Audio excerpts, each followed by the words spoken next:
Hey guys, welcome back to the channel. So where do I start this and where do I end this and where does it begin? The pompous whining prince is at it again and he's actually levied direct insults not only at myself but also his family members and also his father and the British press and pretty much everyone else. So of course Harry is upset and he appeared blurry and teary-eyed with puffy red cheeks on a BBC News interview, and he has basically expressed his displeasure and his dismay and his shock and disbelief over the upholding of the Ravek decision to remove his IPP status dating all the way back to 2020. He's made multiple allegations and claims.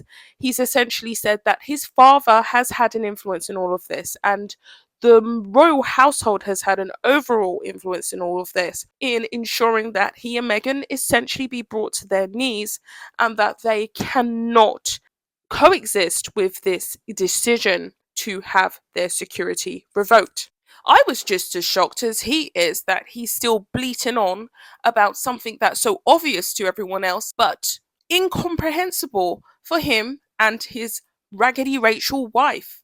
He's essentially said that it's irrelevant whether he is a working member of the royal firm, and as soon as he stepped down as a working member of the royal firm, he was denied a security risk assessment, which has put his life at risk, according to Harry, and landed him and Meghan in hot water.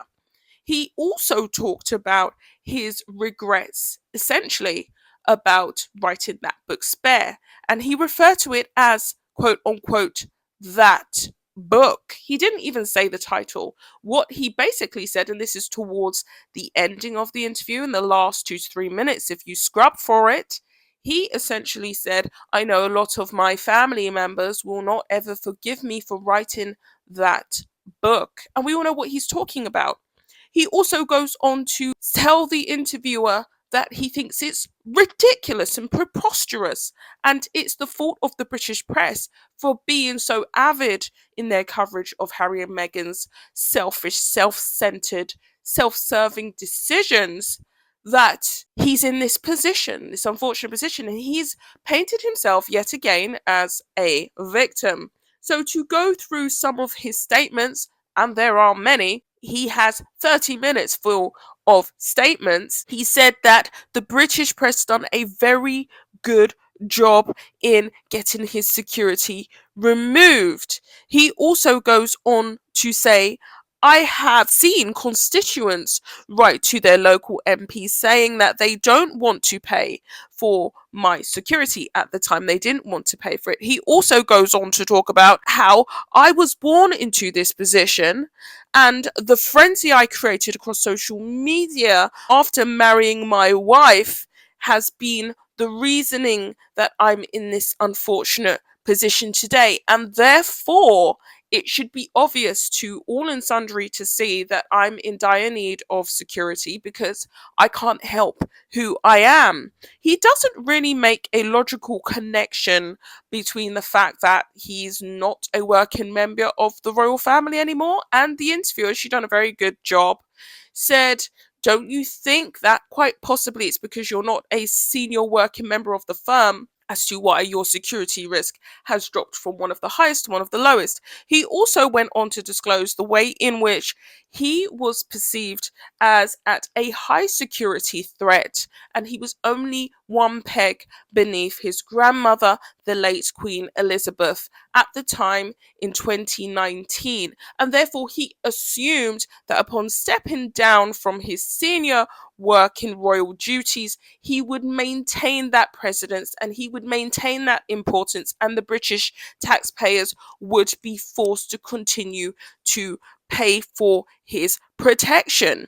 He also goes on to say that just because I am not essentially a public servant and I'm not working for the firm anymore and I act to fulfill my role in a private capacity, that my risk assessment hasn't changed and my status hasn't changed because I will always be a member of the British royal firm. And he basically just said that his risk from Al Qaeda, the threat from Al Qaeda has never and will never go away, and he finds it quite disgraceful, and he feels let down by the UK as a whole because he feels he has been abandoned by us. He did also go on to disclose that there are many things that he misses about the UK. Now, before I carry on about all of the kerfuffle that Harry has shared with us, I do believe that this is a very irritated, upset, tearful man.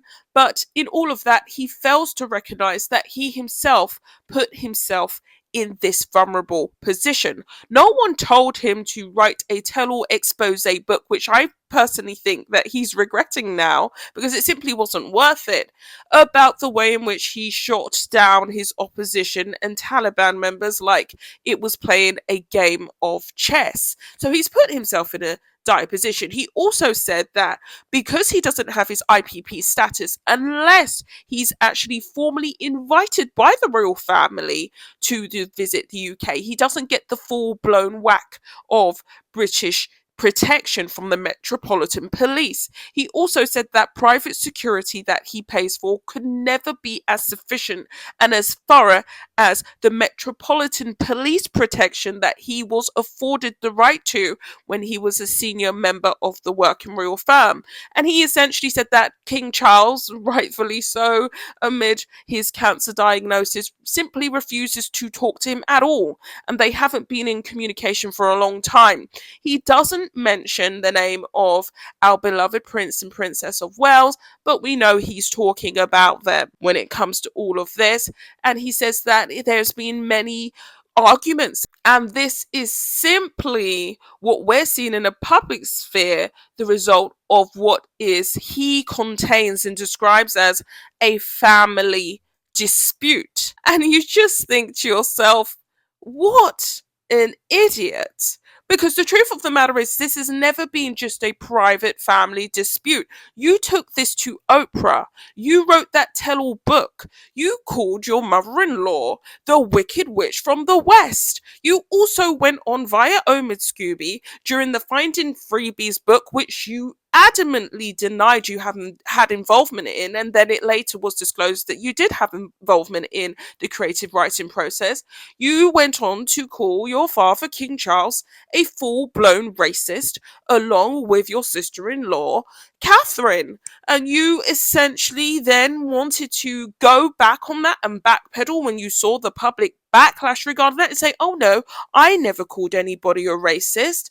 On multiple occasions, you degraded and harassed your family in the public sphere in order to get your own way. And this is an example of what Sophie Dr. Chandaka was talking about regarding Harry using the press as a means to bully people in the public eye. He's launched an attack yet again against his family in order to get his own way. He's also calling for Keir Starmer and Yvette Cooper, our current Prime Minister, and the lady in charge of home security to get involved in this decision because he's not happy, of course. I mean, Harry's never happy, but is certainly not happy right now regarding this decision that has been announced as of today.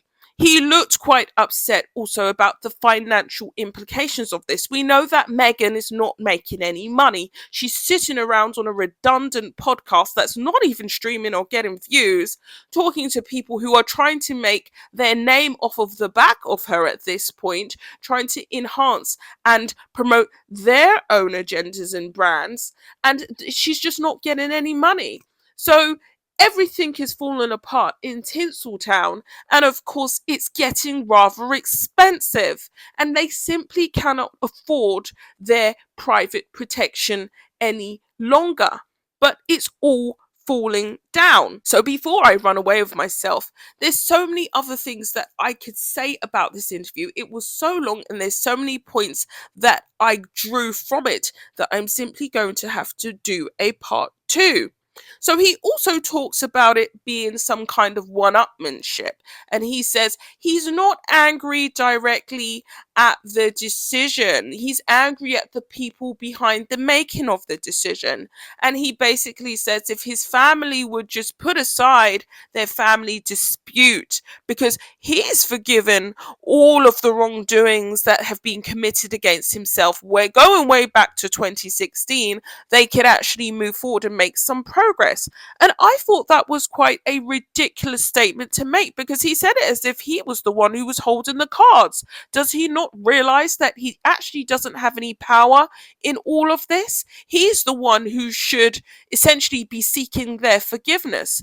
There wasn't 1 ounce of remorse regarding all of the abuses that he had committed against his family, and he came across as rather narcissistic in the interview, talking about how he's now giving them the benefit of forgiveness for all of their wrongdoings against himself, his wife, and his kids. He also tried to amp up the victim card in this interview by talking about his 2 children and Megan and how at risk they are. And he asked the question whether his father really wants his grandchildren to be at risk.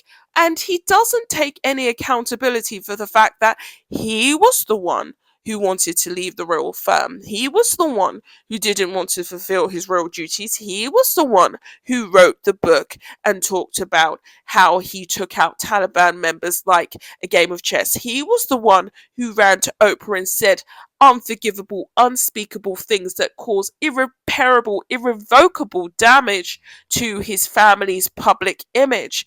He was the one who wrongfully accused his family of being racist in a way in which they basically insinuated that baby Archie at the time, while Meghan was pregnant with Lily, wouldn't and wasn't getting a title or security simply because of his skin tone and because of his racial heritage, which as soon as Charles acceded to the throne, all was revealed to be a complete pack of horse shit, and he immediately was given that title because that's how the royal ascension works.